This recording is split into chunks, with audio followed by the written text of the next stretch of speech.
नमस्कार साथियों, स्वागत है आप सभी का हमारे YouTube चैनल में और हम उपस्थित हैं आपके लिए यूपी टेट 2026 परीक्षा के पर्यावरण विषय के साथ में। और हम जैसा कि पिछले वीडियो में हमने क्या पढ़ा, वसा के बारे में पढ़ा था और उससे पहले वाले वीडियो में प्रोटीन के बारे में पढ़ा था। तो जो मानव पोषण से रिलेटेड महत्वपूर्ण पोषक तत्व होते हैं, तो उसमें हम दो पोषक तत्व पढ़ चुके हैं, कार्बोहाइड्रेट और वसा। अब जो तीसरा पोषक तत्व है प्रोटीन, इसके बारे में हम समझेंगे कि प्रोटीन होते क्या हैं और कितने प्रकार के प्रोटीन होते हैं, इनका कार्य क्या होता है, कमी से क्या कौन सा रोग होता है, ये सब चीजें हम समझेंगे। तो चलिए देखते हैं हम प्रोटीन के बारे में। तो अगर हम प्रोटीन के बारे में समझने का प्रयास करें तो प्रोटीन होते क्या हैं, चलिए देखते हैं। तो सबसे पहले इनका थोड़ा सा इतिहास जानते हैं। तो इसका जो नामकरण है वो किसने किया था साथियों? प्रोटीन का जो नामकरण किया था वो किया था जे मुल्डर ने। किसने किया था? जे मुल्डर ने इनका नामकरण किया। इसके बाद खोज इन्होंने की। किसने की खोज? वर्जीलियस ने। जे वर्जीलियस खोज की, जे वर्जीलियस ने। तो ये भी आपको याद रखना है। तो नामकरण किसने किया? जे मुल्डर ने। खोजकर्ता कौन थे? जे वर्जीलियस थे। ठीक है। और हमारे शरीर निर्माण की जो इकाई है वो क्या कहलाते हैं? अमीनो अम्ल है। अमीनो अम्ल कहलाते हैं। ठीक है। क्या है? हमारे शरीर निर्माण की इकाई,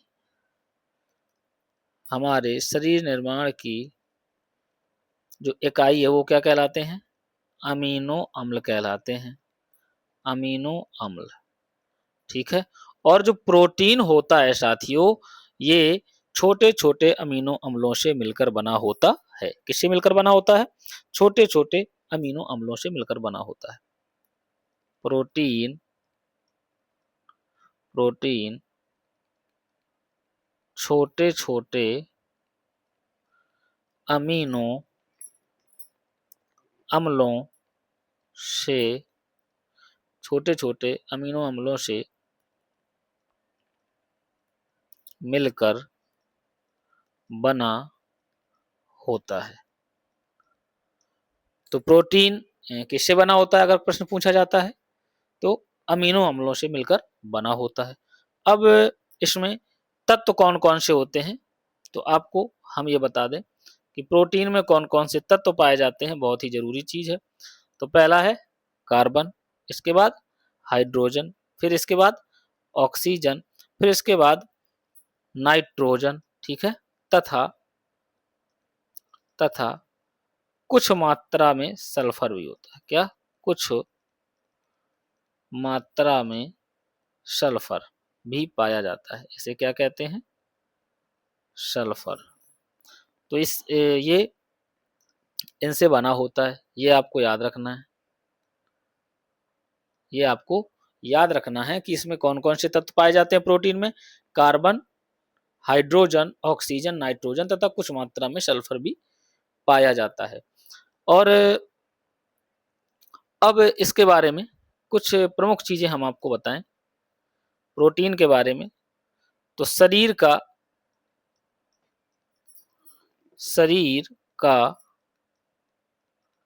लगभग 16% भाग, शरीर का लगभग 16% भाग किससे बना होता है? प्रोटीन से बना होता है। शरीर का लगभग 16% भाग किससे बना होता है साथियों? प्रोटीन से बना होता है। अब इसका कार्य क्या होता है? प्रोटीन के कार्य हम समझते हैं।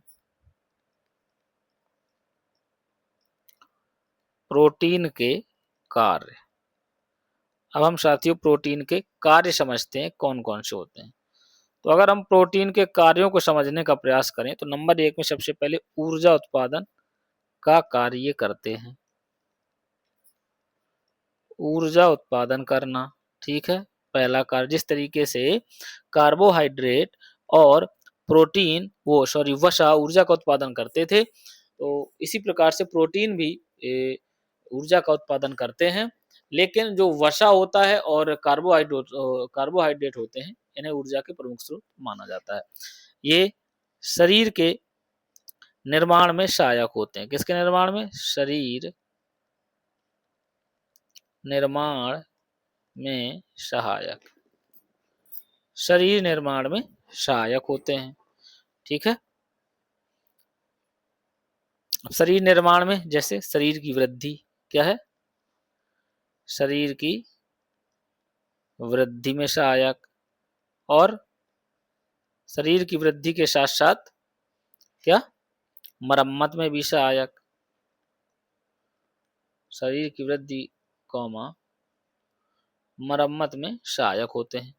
अब अगर हम तीसरे कार्य की बात करें तो कोशिका का निर्माण भी ये करते हैं। किसका?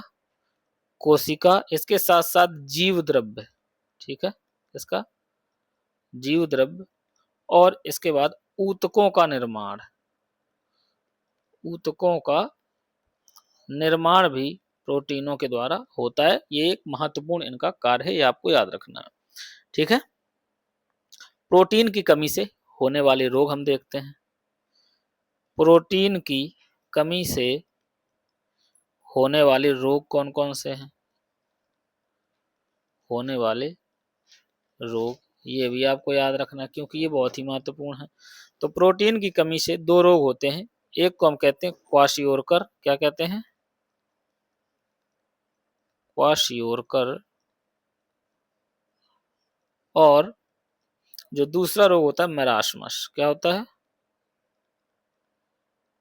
मेरास्मस, ठीक है, ये आपको याद रखना है। प्रोटीन की कमी से कौन कौन से रोग होते हैं? क्वाशियोरकर और मेरास्मस, ये दो रोग होते हैं। ऊर्जा उत्पादन, तो मैंने आपको बताया था कितना, लगभग 4.1 कैलोरी प्रति ग्राम, कैलोरी प्रति ग्राम। तो ये आपको याद रखना है। अब इसके बाद अगर हम इसके स्रोत की बात करें, ठीक है, इसके स्रोत की बात करें, किसके साथियों? प्रोटीनों के स्रोत की बात अगर हम करें तो देखते हैं।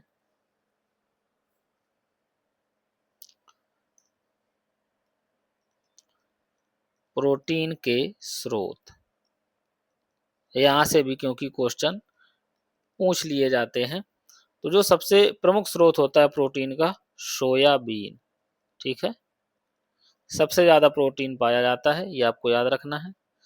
दालें, इसमें भी पाया जाता है। इसके बाद पनीर, ठीक है, पनीर में भी प्रोटीन पाया जाता है। इसके बाद अगर आगे बात करें तो अंडा, ठीक है,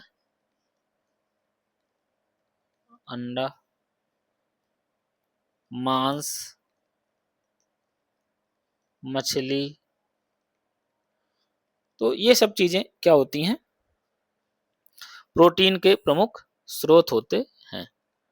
तो ये आपको याद रखना है। और जिसमें सबसे ज्यादा जो प्रोटीन पाया जाता है सोयाबीन में पाया जाता है, ये आपको बहुत ही विशेष तरीके से याद रखना है। यहाँ से क्वेश्चन पूछा जाता है, विकल्प दिए जाते हैं, सबसे ज्यादा प्रोटीन किसमें पाया जाता है। तो इस तरीके से ये प्रोटीन के स्रोत हमने आपको बताए। तो यहाँ से उम्मीद है सभी को प्रोटीन के बारे में बहुत ही अच्छे से समझ में आया होगा कि प्रोटीन होते क्या हैं, इनसे कौन कौन से रोग होते हैं इनकी कमी से, और इनका नामकरण किसने किया, खोजकर्ता कौन थे, है ना। हमारे शरीर के निर्माण की इकाई अमीनो अम्ल होते हैं, और जो प्रोटीन होते हैं इन्हीं छोटे छोटे अमीनो अम्लों से मिलकर बने होते हैं। तो ये आपको याद रखना है। अब आगे जो हम पढ़ेंगे प्रोटीन के बाद, बहुत ही महत्वपूर्ण टॉपिक है विटामिन। क्या पढ़ेंगे साथियों? विटामिन पढ़ेंगे, जो कि अगले वीडियो में हम लोग देखेंगे। तो मिलते हैं आपसे अगले वीडियो में। सभी लोग अपनी तैयारी बनाए रखें। वीडियो अगर आपको अच्छा लगता है तो वीडियो को ज़्यादा से ज़्यादा लाइक करें, शेयर करें और हमारे चैनल को सब्सक्राइब भी करें, जिससे हमें भी आपके लिए इस प्रकार के वीडियो बनाने का मोटिवेशन मिलता रहे। तो चलिए साथियों, नमस्कार।